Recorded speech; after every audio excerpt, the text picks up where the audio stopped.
This is WCTI News Channel 12 this morning.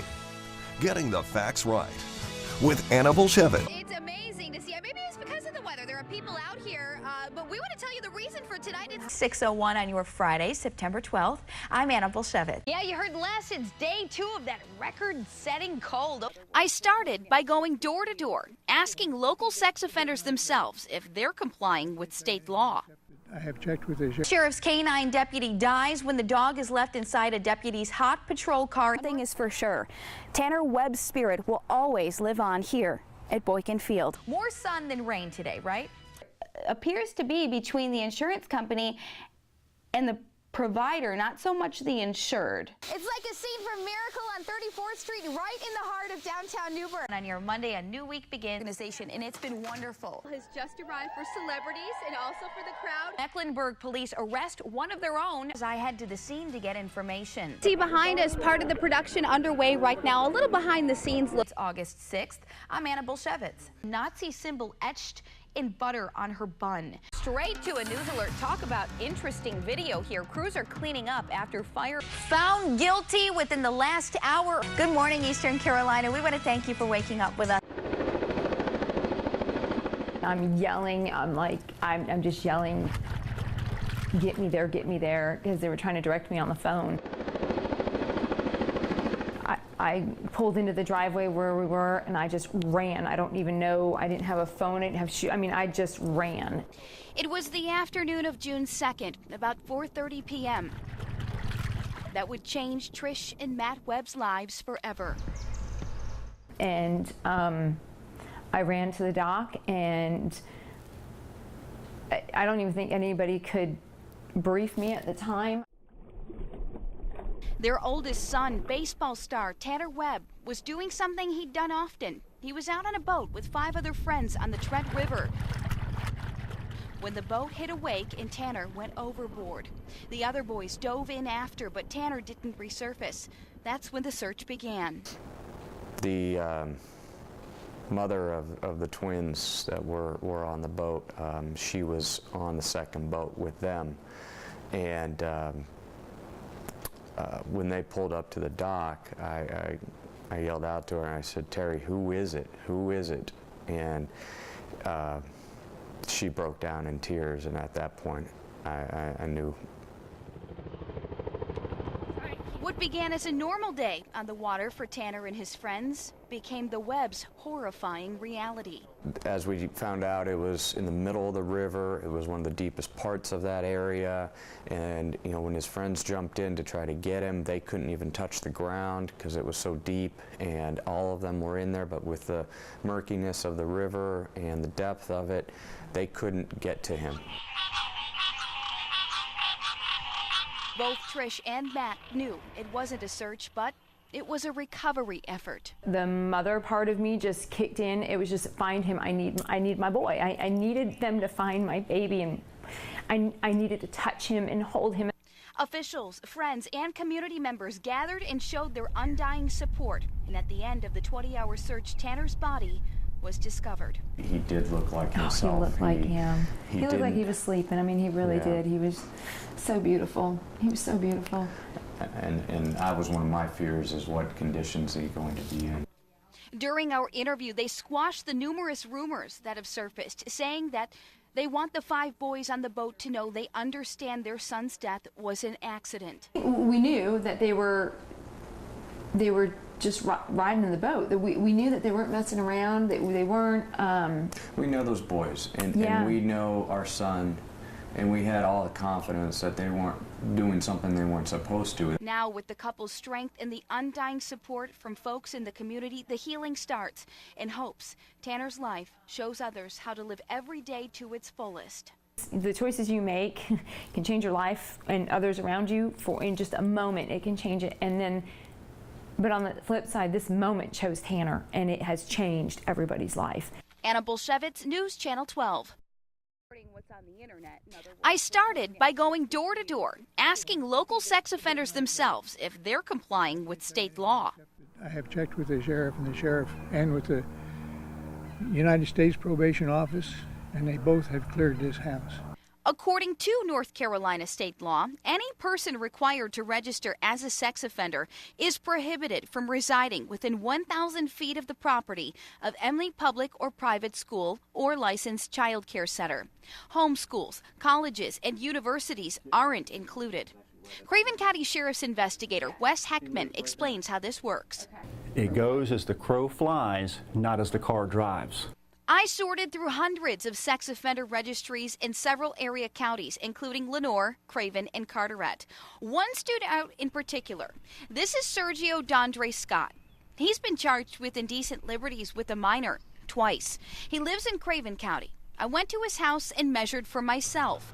I found he is living approximately 900 feet from J.T. Barber Elementary School in New Bern, 100 feet closer than the law permits. Even more shocking, deputies can't do anything about it. So I measure from the center of his house to the property line of the school, and then he's right at, well, 900 feet. The sex offender statute says the 1,000 feet restriction doesn't apply to an offender who established residency at the address before August 16, 2006. In other words, Sergio Scott registered as a sex offender before that date. My investigation uncovered that was just 2 days before that date. He was actually living there before that law came into effect. That's the part that he's grandfathered under. Next, I headed to Lenoir County in Kinston. On a Google map, convicted sex offender Delvecchio Taylor appeared to live less than 1,000 feet from Teachers Memorial School. After I measured, I found he was slightly more than 1,000 feet away. So it goes to show you can't always trust what online maps say. But when I talked to one neighbor, she didn't even know a sex offender was living in her neighborhood, let alone that close to a school. Do you think that is far enough away, or do you think that it should be farther, 1,000 feet? I think it should be farther. Okay. Yes, definitely farther. One thing to keep in mind, state sex offender laws are changing all the time. December 1st of 1999, 2008, 97. So a lot of them changes, 2003, 2004. Now, I confirmed local sheriff's offices enforce the constantly changing sex offender laws based on federal recommendations. But the tracking sites are only as good as the information on them. You need to check the registry for yourself to learn if there is a sex offender living in your neighborhood. If you find something that's concerning, it's up to you to report it. Anna Bilshevitz, News Channel 12. Yorktown, Virginia. Kannapolis, North Carolina. Nashville, Tennessee. Chesapeake from Virginia. Their goal is to hook a shark. Thursday's audition could get these savvy businessmen and women before the ruthless judges on popular ABC reality show Shark Tank. Absolute Green, all natural household cleaners and other enhancements. My product is Wonder Brew. Striker Pro, the first portable strike fitness system. Desi's Homestyle barbecue sauce that has a taste that leaves a smile on your face. As you can see behind us, part of the production underway right now, a little behind the scenes look, if you will. You can actually see some of these wristbands being handed out to the people standing in line ready to audition. That's when we bumped into these bright young men with a company that makes interchangeable sunglasses. How are you feeling before you go in there? We're ready. We've rehearsed it pretty well and we're ready to go. So, based off of what they just said, what you're bringing, are you guys going to be able to do it with personality? Yeah, we feel confident about it. As other big thinkers gave their pitch and shuffled in and out, these guys of Vibe Sunglasses undoubtedly stole the show. Behind a curtain, we waited for roughly 10 minutes as these young businessmen were swarmed by the show's camera crew while asked questions about their product. We actually got some very good feedback, some really positive stuff. She actually kept a pair of our glasses. We had a really good outlook with it, and we're really excited for tomorrow to see if we get that email or not. As these guys wait, keep in mind, Greenville is one of 3 major cities chosen in the United States for the upcoming season 6. Other casting calls were done in Des Moines, Iowa, and Milwaukee, Wisconsin. It exceeded my wildest dreams. Over 200 wristbands. From what I understand, it rivals Seattle, Boston, and other large cities. Anna Bilshevitz, News Channel 12. Here at Boykin Field, today wasn't just a memorial service. It was a celebration of life where roughly 3,000 people gathered to honor Tanner Webb. Father, we come today in this celebration of the amazing life of Tanner Webb. Can't you see the sunshine With the sound of James Taylor echoing across Boykin Field, tears streamed and folks in the crowd took comfort in each other's arms. What is life but a vapor that is here one moment and gone the next? Tanner's uniform number 5, was worn by the Baseball Brotherhood that he now leaves behind. He would just always make me laugh and smile. He just had that kind of personality. With his number officially retired at New Bern High School, a sea of Carolina blue reminds folks of where Tanner wanted his big league dreams to take him. Some folks just have fun, yeah, others think I know. We witness a former baseball coach collapsing as he pays tribute to Tanner. Stay with me, yeah, let's just breathe. At the memorial, we heard from friends, spiritual leaders, and a grieving father. His pain felt in his storytelling. And I remember looking at him as I'm carrying him down that hallway, and he opened his eyes for the first time. And the very first thing that he saw was me. A dear friend who was there when Tanner disappeared in the water speaks out for one of the first times. I know you are here with us now, and always will be. Thank you for being a brother to me.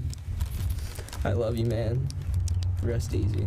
Mom, Trisha, Dad, Matthew, and Tanner's brothers, all presented with gifts in Tanner's memory. And a New Bern High School baseball coach, Gary Smith, brought the service full circle. You played a hell of a game, son. Honoring number 5 one last time. Chandler, Bailey, get in. Break it down one time for Tanner. Thank you. Although number 5 has officially been retired here at New Bern High School, one thing is for sure. Tanner Webb's spirit will always live on here at Boykin Field. Anna Bolshevitz, News Channel 12.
If they're complying with state law. I have checked with the sheriff.